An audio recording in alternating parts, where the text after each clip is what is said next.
Hello. Hello, ನಮಸ್ತೆ ಅಪ್ಪ. ನಮಸ್ಕಾರ ತಾಯಿ. ಅಪ್ಪ, ನಾನು ಮೈಸೂರಿಂದ ಮಾತಾಡ್ತಿರೋದು, ನಾಗರತ್ನ ಅಂತ. ಮೈಸೂರಿಂದ? ಮೈಸೂರಿಂದ ಅಪ್ಪ ಓಕೆ ಅಮ್ಮ, ಮಾತಾಡ್ತಿರೋದು. ಓಕೆ ಅಮ್ಮ, ನಮಸ್ಕಾರಮ್ಮ, ಹೇಳಮ್ಮ. ನಮಸ್ತೆ. ನಂಗೆ ಇನ್ಸ್ಟಾಗ್ರಾಮ್ ಅಲ್ಲಿ ನಿಮ್ ನಂಬರ್ನ ಒಂದು 4-5 ಸಲ ಮೆಸೇಜ್ ಮಾಡಿದ್ದೆ ಅಪ್ಪ, ನಾನು ನಂಬರ್ ಬೇಕು ಅಂತ. ಹಾ ಹಾ ಹಾ. ಅದಕ್ಕೆ ಸುಮಾರು ಸಲ ಆದ್ಮೇಲೆ ನಿಮ್ಗೆ ಸಿಕ್ಕಿರ್ಲಿಲ್ಲ. ಆಮೇಲೆ ನೀವು ನಂಬರ್ ಕೊಟ್ರಿ ನನ್ಗೆ. ನಾನ್ ನಂಬರ್ ಅಲ್ಲೇ ಯೂಟ್ಯೂಬ್ ಚಾನಲ್ ಅಲ್ಲೇ ಹಾಕಿದ್ದಮ್ಮ. DSS ಗುರು ಅಂತ ಸರ್ಚ್ ಮಾಡಿದ್ರೆ ಯೂಟ್ಯೂಬ್ ಚಾನಲ್ ರಾಯರ್ ಕುತ್ಕೊಂಡಿರೋದು ಒಂದು ಭಾವಚಿತ್ರ ಬರುತ್ತೆ. ಅದ್ರಲ್ಲಿ ನಾನು ಫೋನ್ ನಂಬರ್ ಹಾಕಿದೀನಿ ತಾಯಿ, ಆರಾಮಾಗಿ ಹುಡುಕ್ಬಹುದಾಗಿತ್ತು. ಅದು ಗೊತ್ತಾಗ್ಲಿಲ್ಲಪ್ಪ ನನ್ಗೆ. ಅದ್ರಲ್ಲಿ ಇನ್ಸ್ಟಾಗ್ರಾಮ್ ಅಲ್ಲಿ ಸಿಕ್ತು. ಸರಿ, ಹೇಳಮ್ಮ. ನಾನು ತುಂಬಾ ಸಲ ಮಾಡಿದ್ರು ನಿಮ್ ಫೋನು ರಿಂಗ್ ಆದ್ರೂ ನೀವು ರಿಸೀವ್ ಮಾಡ್ತಿರ್ಲಿಲ್ಲ. ಒಂದು ಟೈಮ್ 11:15 ನೀವು ಮೆಸೇಜ್ ಮಾಡಿದ್ರಿ. 11:15 ನಾನು ಮಾತಾಡ್ತೀನಿ ಅಂತಂದ್ರಿ. ನಾನ್ ತುಂಬಾ ಕಣ್ಣೀರ್ ಹಾಕೊಂಡು ನಾನು ತುಂಬಾ ಕೇಳ್ಕೊಂಡೆ, ತುಂಬಾ ಪ್ರಾಬ್ಲಮ್ ಆಗಿದೆ ಹಾಗೆ ಹೀಗೆ ಅಂತ ಎಲ್ಲ ಹೇಳಿದ್ಮೇಲೆ ಒಂದು ವ್ರತ ಹೇಳಿದ್ರಿ ನೀವು. ಅದಕ್ಕೆ ಒಂದು 6 ವಾರ ಮಾಡಮ್ಮ ವ್ರತ ಮಾಡು, ತುಪ್ಪ ದೀಪ ಹಚ್ಬಿಟ್ಟು ವ್ರತ ಮಾಡು ಅಂತ ಹೇಳಿದ್ರಿ. ಅದಕ್ಕೆ ನಾನ್ 4 ವಾರ ಮಾಡಿದೆ ಅಪ್ಪ. ವ್ರತ ಮಾಡಿದೆ. 4 ವಾರದ ವ್ರತ ಮಾಡ್ತಿದ್ದಂಗೆನೆ ನಂಗೆ ಫಲಿತಾಂಶ ಸಿಕ್ತಪ್ಪ. ಸಿಕ್ತೇನಮ್ಮ? ಫಲಿತಾಂಶ ಸಿಕ್ತಪ್ಪ. ನಂಗೆ ಎಷ್ಟು ಖುಷಿ ಆಯ್ತು ಅಂದ್ರೆ, ಆ ವ್ಯಕ್ತಿ ನನ್ಗೆ ಕೊಡ್ಬೇಕಾಗಿದ್ ವ್ಯಕ್ತಿ ನನ್ಗೆ ಕಡ್ಡಿ ತುಂಡಾದಂಗೆ ನಾನು ಕೆಟ್ಟದಾಗೆಲ್ಲ ಮಾತಾಡಿದ್ನಪ್ಪ. ನಾ ಏನೇ ಕಾರಣಕ್ಕೂ ನಾನು ನಿನಗೆ 1 ರೂಪಾಯಿನೂ ಕೊಡಲ್ಲ, ಅಲ್ಲಿ ಏನಾದ್ರೂ ಮಾಡ್ಕೋಬೇಕು, ಯಾರಿಗಾದ್ರೂ ಹೇಳ್ಕೋಬೇಕು ಅಂತ ಹೇಳಿದ್ರು ಅವರು. ಓಹೋ, ಅಂದ್ರೆ ಪೊಲೀಸ್ ಕಂಪ್ಲೇಂಟ್ ಕೊಡು, ಏನಾದ್ರೂ ಕೊಡು, ಏನಾದ್ರೂ ಮಾಡ್ಕೋಬೇಕು, ನಾನು ನಿನ್ ತಲೆ ಕೆಡ್ಸ್ಕೊಳಲ್ಲ ಅಂತ ಹೇಳ್ಬಿಟ್ಟು ನನ್ನ ಬ್ಲಾಕ್ ಲಿಸ್ಟ್ ಹಾಕ್ಬಿಟ್ಟಿದ್ರು. ಓಕೆ. ಆಮೇಲೆ ನಾನು 1-2 ಸಲ ನಾನು ಹೇಳಿದ್ದೆ, ನಾನ್ ಪೂಜೆ ಮಾಡ್ತಿರೋ ರಾಯರು ನಿಮ್ಮನ್ನ ಸುಮ್ನೆ ಬಿಡಲ್ಲ ಅಂತ ಹೇಳಿದ್ದೆ. 10 ಗಂಟೆ ಹೇಳಿದ್ದೆ ಅಪ್ಪ ನಾನು.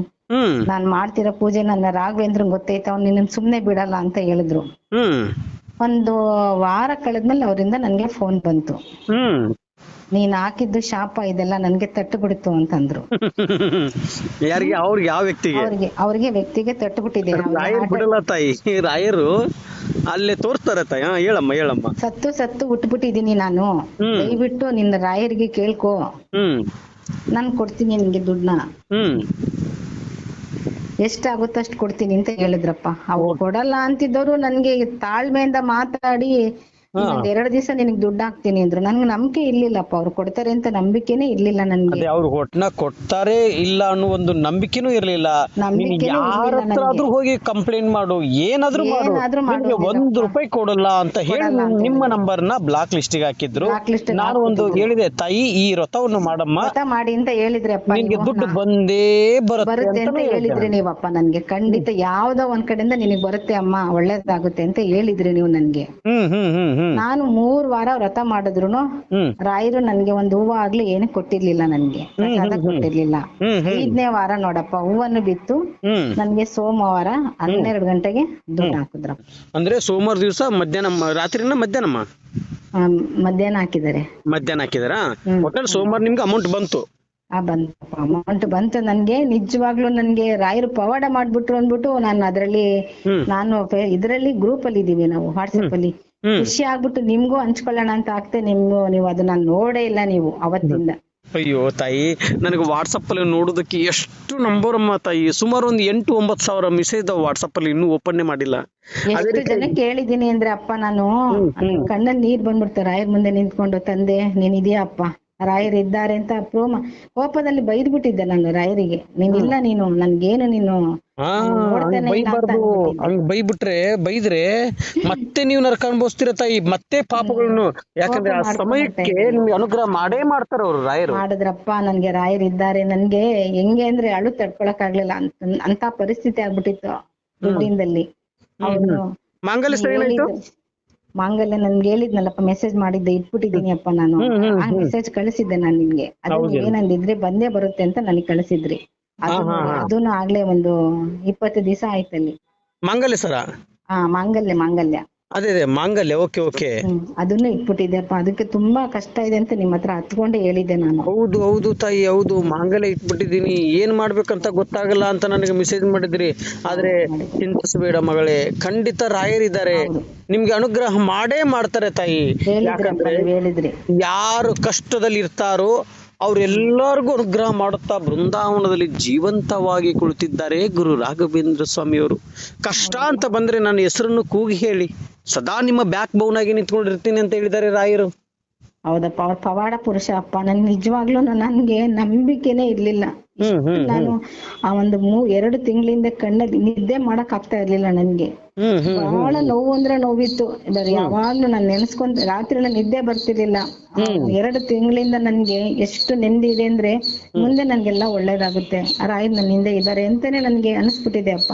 ನೋಡಮ್ಮ, ಅಲ್ಲಮ್ಮ, ಈಗ ಎಷ್ಟು ವರ್ಷ ಆಯ್ತಮ್ಮ? 4 ವರ್ಷ ಆಯ್ತಾ ಅವ್ರದ್ದು ನಿಮ್ದು ಹೇಳಿದ್ದು? 4 ವರ್ಷ ಆಗಿತ್ತಪ್ಪ. 4 ವರ್ಷದಿಂದ ಕೊಡ್ಲಾರ್ದಂತ ವ್ಯಕ್ತಿ ಇವತ್ತು ಅಮ್ಮ ಚಿಂತೆ ಮಾಡ್ಬೇಡಮ್ಮ, ದುಡ್ಡು ತಗೊಳಮ್ಮ ಅಂತ ಬಂದು ಕೊಟ್ಟಿದ್ದಾರೆ ಅಂದ್ರೆ ಸೋಮವಾರ ದಿವಸ ಇನ್ನು ರಿಮೈನಿಂಗ್ ಬ್ಯಾಲೆನ್ಸ್ ಕೊಡ್ತಾರೆ. ನೆಕ್ಸ್ಟ್ ತಿಂಗಳಲ್ಲೇ ಕ್ಲಿಯರ್ ಆಗುತ್ತೆ ನಿಂದು. ಆದ್ರೆ ಇವತ್ತು ಉಸಿರಾಡಕ್ಕಾದ್ರೂ ನಿಮ್ಗೆ ಅಮೌಂಟ್ ಕೊಟ್ಟಿದಾರಲ್ಲ ತಾಯಿ, ಅಷ್ಟಕ್ಕೆ ಸ್ವಲ್ಪ ಸಮಾಧಾನ ಇರು ತಾಯಿ. ಯಾಕಂದ್ರೆ ಎಲ್ಲಾರ್ಗೂ ಕಷ್ಟ ಇರುತ್ತೆ. ಆ ಕಷ್ಟದಲ್ಲಿ ನಾವು ಅರ್ಥ ಮಾಡ್ಕೋಬೇಕು. ರಾಯರು ಹೇಳಿದ್ದಾರೆ, ಮಗಳೇ ಚಿಂತೆ ಮಾಡ್ಬೇಡ, ನೀನ್ ಯಾವ್ದೂ ಇಲ್ಲ ಅಂತ ಕುಗ್ಗಿದ್ದಿ, ಇವಾಗ ಇಷ್ಟು ತಗೋ, ಅವನು ನನ್ನ ಮಗನೇ, ಆದ್ರೆ ಇನ್ನು 1 ತಿಂಗಳು ಟೈಮ್ ಕೊಡು, 1 ತಿಂಗಳಲ್ಲಿ ನೀನ್ ಅಮೌಂಟ್ ಎಲ್ಲ ಕ್ಲಿಯರ್ ಮಾಡಿಸ್ತೀನಿ, ಅವನಿಗೂ ಯಾವ್ದೋ ಒಂದು ಮುಖಾಂತರ ಎಲ್ಲ ನಾನು ದುಡ್ಡು ಬರೋಂಗ ಮಾಡ್ತೀನಿ, ನೀನು ಚಿಂತೆ ಮಾಡ್ಬೇಡ ಅಂತ ರಾಯರೇ ಹೇಳಿದ್ದಾರೆ ತಾಯಿ. ಅವನಪ್ಪ ನನ್ಗೆ ಅವನು ಬಲವಾಗ ನಂಬಿಟ್ಟಿದೀನಿ ಅಪ್ಪ ನಾನು. ಹೌದು ತಾಯಿ, ಹೌದು. ಇವಾಗ ಏನ್ ಅನ್ಸುತ್ತಮ್ಮ ರಾಯರ್ ಬಗ್ಗೆ ನಿಮಗೆ? ಪವಾಡ ಮಾಡಿದ್ದಕ್ಕೆ ಅವನ ಪವಾಡ, ನಿಜವಾಗ್ಲೂ ಪವಾಡ ಪುರುಷ. ನಾನು ಅವ್ರದ್ದ ಇವ್ರದ್ದು ನೋಡ್ತಾ ಇದ್ದೆ. ನಾನು ತೆಗೆದ್ರೆ ಸಾಕಲ್ಲ ಇನ್ಸ್ಟಾಗ್ರಾಮ್ ಅಲ್ಲಿ ಬರೀ ಅವ್ರದ್ದೇ ಬರೋದು. ನಾನು ಪವಾಡಕ್ಕೆ ಇದಾಗ್ತೀನಿ ಅಂತಾನೆ ಅನ್ಕೊಂಡಿರ್ಲಿಲ್ಲಪ್ಪ. ನಿಜವಾಗ್ಲೂ ನನ್ಗೆ ಅವ್ರ ಪವಾಡ ಅಂದ್ರೆ ಪವಾಡ ಪುರುಷ ಅಂತಂದ್ರೆ ಅಲ್ಲಿ ಅವ್ರ ಹೆಸರು ಹೇಳ್ತಿದ್ರೆ ನಂಗೆ ಈಗ್ಲೂ ಮೈ ಜುಮ್ಮಂತೈತೆ. ಅದೇ ಅಮ್ಮ ಹೇಳ್ತಾ ಇರೋದು, ರಾಯರು ಯಾಕಂದ್ರೆ ಜೀವಂತವಾಗಿದಾರಮ್ಮ ತಾಯಿ. ಬೃಂದಾವನದಲ್ಲಿ ಜೀವಂತವಾಗಿ ಕುಳಿತುಕೊಂಡು ಪ್ರತಿ ಒಬ್ಬ ಮಕ್ಕಳಿಗೂ ಅನುಗ್ರಹ ಮಾಡುತ್ತಾ ಕುಳಿತಿದ್ದಾರೆ. ಯಾರ ಹತ್ರ ಕುಳಿತಿದ್ದಾರೆ? ರಾಯರು ದೇವ್ರ ಹತ್ರ ಕುಳಿತಿದ್ದಾರೆ. ಹೌದೌದು. ಅದಕ್ಕೆ ನಿನ್ಗೆ ಏನೇ ಕಷ್ಟ ಬಂತಂದ್ರು ರಾಯರ್ನ ಒಂದ್ಸಲ ನೆನ್ಸ್ಕೊಂಡ್ಬಿಡಮ್ಮ. ಆದ್ರೆ ಇನ್ನೊಂದ್ಸಲ ತಾಯಿ, ರಾಯರ್ನ ಯಾವತ್ತೂ ಬೈಬಾರ್ದು. ಹೋಗ್ಬಿಡುತ್ತಪ್ಪ. ಇಲ್ಲಪ್ಪ ಬೈಯಲ್ಲ ನಾನು, ನನ್ ಪವಾಡ ಅವನಲ್ಲಿ ಅಂತ. ಅಲ್ಲಮ್ಮ, ನಿಮ್ಮ ಕಷ್ಟಗಳು ಕರ್ಮಗಳು ಅದು ನಿಮ್ಮ ಕೈಯಿಂದ ನೀವು ಮಾಡ್ಕೊಂಡಿರೋದು. ಇವಾಗ ನಾನು ಹೇಳ್ಕೊಟ್ಟಂತ ಈ ವ್ರತದಲ್ಲಿ ನೀವು ಮಾಡ್ಲಿಲ್ಲ ಅಂದಿದ್ರೆ ನೀವು ಕನಿಷ್ಠ ಪಕ್ಷ ಏನಿಲ್ಲ ಅಂದ್ರೂ ಇನ್ನು 7 ವರ್ಷ 14 ವರ್ಷ 21 ವರ್ಷ ಕಷ್ಟ ನೀವು ಅನುಭವಿಸ್ತಿದ್ರಿ ತಾಯಿ. ಆ ಕಷ್ಟ ಯಾವ್ದು ಬರಬಾರ್ದು ಅನ್ನೋದಕ್ಕೋಸ್ಕರ ಇದು ವ್ರತ ಬಂದಿರುತ್ತೆ ತಾಯಿ. ಈ ವ್ರತದಲ್ಲಿ ನೀವು ನಾನು ಹೇಳ್ಕೊಟ್ಟಂತ ವ್ರತದಲ್ಲಿ ಒಬ್ಬರಿಗೆ 5 ವಾರ ಬರುತ್ತೆ, ಒಬ್ರಿಗೆ 6 ವಾರ ಬರುತ್ತೆ, ಒಬ್ರಿಗೆ 9 ವಾರ ಬರುತ್ತೆ, ಒಬ್ಬೊಬ್ರಿಗೆ ಒಂದೊಂದು ವ್ರತಗಳು ಬರುತ್ತೆ ತಾಯಿ. 6ನೇ ವ್ರತದಲ್ಲೇ ನನ್ಗೆ ಅವ್ರದ್ದು ರಾಯರು ನನ್ಗೆ ಪವಾಡ ಸೃಷ್ಟಿ ಮಾಡ್ಬಿಟ್ರು. ಅವ್ನಿಗೆ ಎಂತ ಕಲ್ಲು ಮನುಷ್ಯ ಅಂದ್ರೆ ಅಪ್ಪ, ಅವನು ಅಂತ ಕಲ್ಲು ಮನುಷ್ಯ ಅವನು. ಅವನ್ನೇ ರಾಯರು ಪವಾಡ ಇದು ಮಾಡ್ಬಿಟ್ಟು ಅವನಿಗೆ ಮನಸ್ಸು ಕೊಟ್ಟವ್ರೆ ಅಂತ ಶಾಂತಿಯಿಂದ ಮಾತಾಡದ. ಅವನು ಶಾಂತಿಯಿಂದ ಮಾತಾಡಿ ನಾಳೆ ಕೊಡ್ತೀನಿ ನಾನ್ ಕೇಳ್ದಾಗೆಲ್ಲ ಜಗಳ ಮಾಡ್ತಾ ಇದ್ದ ವಿನಃ ಕೊಡದೇ ಇಲ್ಲ. ಏನ್ ಮಾಡ್ಕತ್ತೆ ಮಾಡ್ಕೊ ಅಂತಿದ್ದೋನು ಅವನೇ ನಾನು 2 ದಿವಸದಲ್ಲಿ ಕಳಿಸ್ತೀನಿ ಇಂದ ನಂಬಿಕೆನೇ ಇರ್ಲಿಲ್ಲ ನನ್ಗೆ.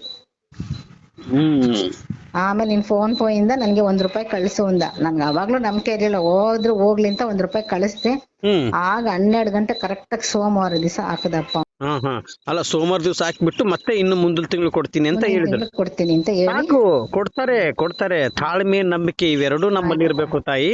ಚಿಂತೆ ಮಾಡ್ಬೇಡ. ಒಟ್ನಲ್ಲಿ ಉಸಿರಾಡಕ್ಕಾದ್ರೂ ನಿಮ್ಗೆ ಕೊಟ್ಟಿದ್ದಾರೆ ಅಂತಂದ್ರೆ ನೀವು ನಿಜವಾಗ್ಲೂ ಪುಣ್ಯವಂತರು. ಇವಾಗ ಅನುಗ್ರಹ ಮಾಡಿದ್ರ ಅಂತೇಳಿ ಅಲ್ಲಿಗೆ ರಾಯರ್ನ ಪೂಜೆ ಮಾಡೋದು ನಿಲ್ಲಿಸ್ಬೇಡ ತಾಯಿ. ಇಲ್ಲಪ್ಪ, ಅಯ್ಯೋ ನನ್ಗೆ ನೋಡಿ ಫೋಟೋ ಯಾರೋ ಕಳಿಸಿದ್ರು, ಬೃಂದಾವನ ಯಾರೋ ಕಳಿಸಿದ್ರು, ನನ್ಗೆ ಜಪಮಾಲೆ ಯಾರೋ ಕಳಿಸಿದ್ರು. ನಾನು 1 ರೂಪಾಯಿ ನಾ ಕೊಟ್ಟು ತಗೊಂಡೋಳಲ್ಲ. ಅವ್ರು ಕೊಟ್ಟವ್ರು ಯಾರು ಅಂತಾನೆ ಇನ್ನೂ ನನಗೆ ಗೊತ್ತಿಲ್ಲ. ನೋಡ್ ತಾಯಿ, ರಾಘವೇಂದ್ರನ್ ಫೋಟೋ 1 ತಿಂಗಳಿಂದ ಅವ್ರು ಯಾವ್ದೋ ಬಂದಿದೆ ನನ್ಗೆ. ನೋಡಮ್ಮ, ಯಾಕಂದ್ರೆ ನಿಮ್ಮ ಮನೆಗೆ ಬರ್ಬೇಕಾದ್ರೆ ಯಾರ ಪರ್ಮಿಷನ್ ಬೇಕಾಗಿಲ್ಲ ರಾಯರಿಗೆ. ಮಗಳೇ ನಿಮ್ಮ ಮನೆಗೆ ಬರ್ತೀನಿ ನಾನು ಅಂತಂದು ಕೂಗಿ ಹೇಳ್ಬಿಡ್ತಾರೆ. ಮಗಳೇ ನಾನು ನಿಮ್ಮ ಮನೆಗೆ ಬರ್ತಾ ಇದ್ದೀನಿ, ನೀನ್ ನನ್ನ ಭಕ್ತಿಯಿಂದ ನೀನ್ ಪೂಜೆ ಮಾಡು, ನಿನ್ನ ಕಷ್ಟಗಳನ್ನೆಲ್ಲ ನಾನು ದೂರ ಮಾಡ್ತೀನಿ ಅಂತ ಹೇಳಿದ್ದಾರೆ. ಅದಕ್ಕೆ ಗುರುವಾರ ದಿವಸ ಬಂತು ಅಂದ್ರೆ ಗುರು ರಾಘವೇಂದ್ರ ಸ್ವಾಮಿ ಅವರಿಗೆ ಹಬ್ಬ. ನಮ್ಮ ಮನೇಲಿ ಹಬ್ಬ ಬಂತು. ಅದಕ್ಕೆ ರಾತ್ರಿ ಎಲ್ಲ ಬೆಳಿಗ್ಗೆ ಅಷ್ಟೊತ್ತಿಗೆ ಅವನಿಗೆ ಪೂಜೆ ಮಾಡ್ಬೇಕು, ತುಳಸಿ ತರ್ಬೇಕು, ಗುಲಾಬಿ ಒಂದು ಹೂವು ಅವನಿಗೋಸ್ಕರ ಹರಳಿತ್ತು, ಗುಲಾಬಿ ಹೂವ. ಅದನ್ನೇ ಇವತ್ತು ಫ್ರೆಶ್ ಆಗಿ ನಮ್ದು ಇದ್ರಲ್ಲೇ ಪಾಟಲ್ಲೇ ಹಾಕಿದೀನಿ. ಇವತ್ತನೇ ಹರಳಿರ್ತದ, ಅದನ್ನೇ ತಂದು ಅವನಿಗೆ ಇಟ್ಟಿದೀನಿ. ಇಲ್ಲಪ್ಪ, ಅವನಿದಾನೆ ಅಪ್ಪ, ನಿಮ್ಮ ರೂಪದಲ್ಲಿ ಅವನಿದಾನೆ ಅಪ್ಪ. ನಾನು ಹೌದು. ನಿಮ್ಮ ರೂಪದಲ್ಲಿ ಅವನನ್ನ ನಾನು ನೋಡ್ತೀನಿ ಕಣಪ್ಪ ನಾನು. ಓಕೆಮ್ಮ, ಅದಕ್ಕೆ ಚಿಂತೆ ಮಾಡ್ಬೇಡಮ್ಮ, ಖಂಡಿತ ನಿಮಗೆ ಒಳ್ಳೇದಾಗೇ ಆಗುತ್ತೆ. ರಾಯರ್ನ ನಂಬಿ ಕೆಟ್ಟವ್ರು ಯಾರು ಇಲ್ಲ. ಪ್ರತಿನಿತ್ಯ ನಿಮ್ಮ ಧ್ವನಿಯ ಮುಖಾಂತರದಲ್ಲಿ ರಾಯರಿದ್ದಾರೆ ರಾಯರಿದ್ದಾರೆ ರಾಯರಿದ್ದಾರೆ ಅಂತ ಹೇಳ್ಕೊಂಡು ಒಂದ್ ಹೆಜ್ಜೆ ಮುಂದೆ ಹಾಕಿದ್ರೆ ಸಾಕು, ನಿಮ್ಮ ಬದುಕು ಬಹಳ ಬಂಗಾರದಂಗಿರುತ್ತೆ ತಾಯಿ. ಇದ್ದಾರೆ ಅಪ್ಪ, ನಾನು ಅವನ್ನ ನೆನೆಸ್ಕೊತಾನೆ ಇರ್ತೀನಪ್ಪ. ರಾತ್ರಿ ಎಲ್ಲ ನಾವು ನೆನೆಸ್ಕೊಂಡೆ ನಾನು ಮಲಿಕೊಳ್ಳೋದು, ಬೆಳಿಗ್ಗೆ ಎದ್ರೆ ಅವನ್ನ ನೆನೆಸ್ಕೊಂಡೆ ನಾನು ಎದ್ದೇಳೋದು. ಏನಾದ್ರೂ ಒಂದ್ ಕೆಲಸ ಮಾಡ್ಬೇಕು ಅಂದ್ರೆ ನಮ್ಮ ಮನೆ ದೇವ್ರು ನೆನೆಸ್ಕೊಂಡು ರಾಘವೇಂದ್ರ ವಿಘ್ನೇಶ್ವರ ಅಂತಾನೆ ನಾನು ನೆನೆಸ್ಕೊಂಡೆ ಇದ್ ಮಾಡೋದಪ್ಪ. ಹೌದು ರಾಘವೇಂದ್ರ ಹೌದಪ್ಪ, ಇದಾನೆ ಅವನು ರಾಘವೇಂದ್ರ, ಖಂಡಿತ ಇದಾರಪ್ಪ ಅವರು, ಇದ್ದಾರೆ ಅಪ್ಪ. ಹೌದು ತಾಯಿ. ಇನ್ನು ಹೆಚ್ಚಿನ ರೀತಿಯಾಗಿ ನಿಮ್ಮ ಮುಖಾಂತರ ನಾನು ಅವನಿಗೆ ಪರಿಹಾರ ಆಯ್ತಪ್ಪ. ನನ್ಗೆ ಜೀವನದಲ್ಲಿ ನಂಬಿಕೆನೂ ಹೊರ್ಟೋಗಿತ್ತು, ಆಸೆ ಆಕಾಂಕ್ಷೆನೂ ಹೊರ್ಟೋಗಿತ್ತು. ಅಯ್ಯೋ ನನ್ ಲೈಫ್ ಇಷ್ಟೇ ಅನ್ಕೊಂಡ್ಬಿಟ್ಟಿದೆ ಅಪ್ಪ. ನನ್ನ ಜೀವನ ಇಷ್ಟೇನೆ, ನನ್ಗೆ ಕೊಡೋರು ಯಾರು ಕೊಡಲ್ಲ, ಎಲ್ಲ ಮೋಸ ಮಾಡೋರೆ ನನ್ಗೆ. ನಾನ್ ಹಿಂಗೆ ಸಾಯ ತನಕ ಹಿಂಗೆ ಇರ್ತೀನಿ ಅನ್ಕೊಂಡ್ಬಿಟ್ಟಿದ್ದಪ್ಪ. ಅವನು ಪವಾಡ ಕಣಪ್ಪ, ನೀವ್ ಹೇಳಿದ್ದ ವ್ರತದಿಂದ ಒಂದು ಪವಾಡನೇ ಸೃಷ್ಟಿ ಆಗೋಯ್ತಪ್ಪ. ಅದಕ್ಕೆ ಅದೇ ರೀತಿಯಾಗಿ ಪೂಜೆ ಮಾಡ್ತಾ ಇರಿ. ಇನ್ನು ಪ್ರತಿನಿತ್ಯನೂ ಒಳ್ಳೇದಾಗುತ್ತೆ ನಿಮ್ಗೆ. ನಿಮಗೆ, ನಿಮ್ಮ ಮಕ್ಕಳಿಗೆ, ನಿಮ್ಮ ಕುಟುಂಬದವ್ರಿಗೆ ಎಲ್ಲರಿಗೂ ಒಳ್ಳೇದಾಗ್ಲಿ ಅಂತೇಳಿ ರಾಯರ ಪಾದವನ್ನು ಹಿಡಿದು ನಾನು ಕೇಳ್ತೀನಿ ತಾಯಿ. ಆಯ್ತಪ್ಪ. 4 ವರ್ಷದಿಂದ ಆಗ್ಲಾರ್ದಂತ ಅಮೌಂಟ್ ಇವತ್ತು ನಿಮಗೆ ಸೋಮವಾರ ದಿವಸ ಅವರೇ ಫೋನ್ ಮಾಡಿ ಕೊಟ್ಟಿದ್ದಾರೆ ಅಂದ್ರೆ ನೀವು ನಿಜವಾಗ್ಲೂ ಪುಣ್ಯವಂತರು. 12 ಗಂಟೆಗೆ ಅವನೇ ಹಾಕ್ಬಿಟ್ಟು ನನ್ಗೆ ಮೆಸೇಜ್ ಕಳಿಸಿದಾನೆ. ಅದಕ್ಕೆ ನಾನು ಏನ್ ಹೇಳ್ತಾ ಇದ್ದೀನಿ, ಇನ್ನು ಖಂಡಿತ ಇನ್ನೂ ಹೆಚ್ಚಿನ ರೀತಿಯಾಗಿ ನಿಮ್ಗೆ ಒಳ್ಳೇದಾಗ್ಲಿ ಅಂತೇಳಿ ರಾಯರ ಪಾದವನ್ನು ಹಿಡಿದು ನಾನು ಕೇಳ್ತಾ ಇರ್ತೀನಿ ತಾಯಿ. ಖಂಡಿತ ರಾಯರಿಗೆ ಪ್ರತಿ ಗುರುವಾರಕ್ಕೊಮ್ಮೆ ನಾನು ಹೇಳ್ಕೊಟ್ಟಂತ ರಥದಲ್ಲಿ ಅದನ್ನೇ ಕಂಟಿನ್ಯೂ ಮಾಡ್ಕೊಂಡು ಹೋಗಮ್ಮ. ಅತಿ ಶೀಘ್ರದಲ್ಲೇ ಇನ್ನು ಅರ್ಧ ಅಮೌಂಟ್ ಬಂದಿದೆ, ಇನ್ನು ಅರ್ಧ ಅಮೌಂಟ್ ಅತಿ ಶೀಘ್ರದಲ್ಲೇ ನೆಕ್ಸ್ಟ್ ಮಂತ್ ಅಲ್ಲೇ ನಿಮ್ಗೆ ಅಮೌಂಟ್ ಹಾಕ್ತಾರೆ ಅವರು. ಯಾಕಂದ್ರೆ ರಾಯರ್ ಸುಮ್ನೆ ಬಿಡುವುದಿಲ್ಲ ತಾಯಿ. ನಿನಗೆ ಅಮೌಂಟ್ ಬಂದಿದೆ, ಆ ಮಗಳಿಗೆ, ನನ್ನ ಮಗಳಿಗೆ ಹೋಗಿ ಕೊಡು ಅಂತ ಹೇಳ್ತಾರೆ ಅವರು ರಾಯರು. ಅವ್ರಿಗೆ ಅನುಗ್ರಹ ಮಾಡ್ತಾರೆ. ಅದೇ ರೀತಿಯಾಗಿ ರಾಯರಿಗೆ ಪೂಜೆ ಮಾಡ್ತಾಯಿರು. ಖಂಡಿತ ಒಳ್ಳೇದಾಗ್ಲಿ. ಒಳ್ಳೇದಾದ್ಮೇಲೆ ಇನ್ನೂ ಒಳ್ಳೇದಾಯ್ತು ಅಂತ ನನಗೆ ಫೋನ್ ಮಾಡ್ತೀಯ ತಾಯಿ ನೀನು? ಆಯ್ತಪ್ಪ, ಖಂಡಿತಪ್ಪ. ನಿಮ್ ನಂಬರ್ ಸಿಕ್ಕೈತಲ್ಲ, ನನ್ಗೆ ಎಲ್ಲೋ ಮಂತ್ರಾಲಯದಲ್ಲೇ ನಂಬರ್ ಸಿಕ್ತಂಗ ಆಗ್ಬಿಟ್ಟೈತೆ. ಖಂಡಿತಮ್ಮ, ಪಾಪ ಕರ್ಮಗಳು ಕಳೆದೋಯ್ತಂದ್ರೆ ಖಂಡಿತ ನನ್ನ ಫೋನ್ ನಂಬರ್ ಸಿಗುತ್ತೆ ತಾಯಿ. ಒಂದು ದಿನಕ್ಕೆ ನನಗೆ ಏನೇ ಇಲ್ಲ ಅಂದ್ರೂ ಸುಮಾರು ಇವಾಗ ಒಂದು ತಿಂಗಳು, 1.5 ತಿಂಗಳದ ಒಳಗಡೆನೆ 1 ಲಕ್ಷ ಜನಗಳು ನನಗೆ ಕರೆ ಮಾಡಿದ್ದಾರೆ. ಅಂದ್ರೆ ಯಾವಾಗ್ಲೂ ಬಿಸಿ ವೇಟಿಂಗ್ ಇರುತ್ತೆ ನಿಮ್ದು. ಹೌದು, 1 ಲಕ್ಷ ಜನಗಳವರೆಗೂ ನನ್ನ ಅಕ್ಕ ತಂಗಿಂದಿರು, ನನ್ನ ತಾಯಂದಿರು, ನನ್ನ ಅಣ್ಣ ತಮ್ಮಂದಿರು, ನನ್ನ ಸ್ನೇಹಿತರು ಕರೆ ಮಾಡಿದ್ದಾರೆ. ಆದ್ರೆ ಅಲ್ಪ ಸ್ವಲ್ಪ ಜನದ ಹತ್ರ ಮಾತ್ರ ಮಾತಾಡಿದ್ದೀನಿ, ಆದ್ರೆ ಇನ್ನೂ ಮಾತಾಡಿಲ್ಲ. ನಾನು ಕೇದಾರ್ನಾಥಕ್ಕೆ ಹೋಗೋದು ಇನ್ನೂ ಒಂದು 5 ತಿಂಗಳಾಗುತ್ತೆ. ಹೋಗೋದ್ರೊಳಗಡೆನು ನಾನು ಎಲ್ಲರ ಒಟ್ಟಿಗೂ ಮಾತಾಡ್ಕೊಂಡು ಎಲ್ಲರಿಗೂ ಹೋಗಿ ಬರೋದ್ರೊಳಗಡೆ ಎಲ್ಲರಿಗೂ ಅನುಗ್ರಹ ಆಗಿರ್ಬೇಕು. ಆಯ್ತಪ್ಪ, ಅದು ನನ್ನ ಭಾವನೆ ತಾಯಿ. ಓಕೆನಮ್ಮ? ಇನ್ನು ಹೆಚ್ಚಿನ ರೀತಿಯಾಗಿ ಒಳ್ಳೇದಾಗ್ಲಿ ಅಂತೇಳಿ ಗುರು ರಾಘವೇಂದ್ರ ಸ್ವಾಮಿಯವರ ಪಾದವನ್ನು ಹಿಡಿದು ನಾನು ಕೇಳ್ತಾ ಇದ್ದೀನಿ. ಪೂಜ್ಯಾಯ ರಾಘವೇಂದ್ರಾಯ ಸತ್ಯ ಧರ್ಮ ರಥಾಯ ಚ ಭಜತಾಂ ಕಲ್ಪವೃಕ್ಷಾಯ ನಮತಾಂ ಕಾಮಧೇನುವೇ. ರಾಯರಿದ್ದಾರೆ ರಾಯರಿದ್ದಾರೆ ರಾಯರಿದ್ದಾರೆ ತಾಯಿ. ರಾಯರಿದ್ದಾರೆ ತಂದೆ. ಆಯ್ತು ತಂದೆ.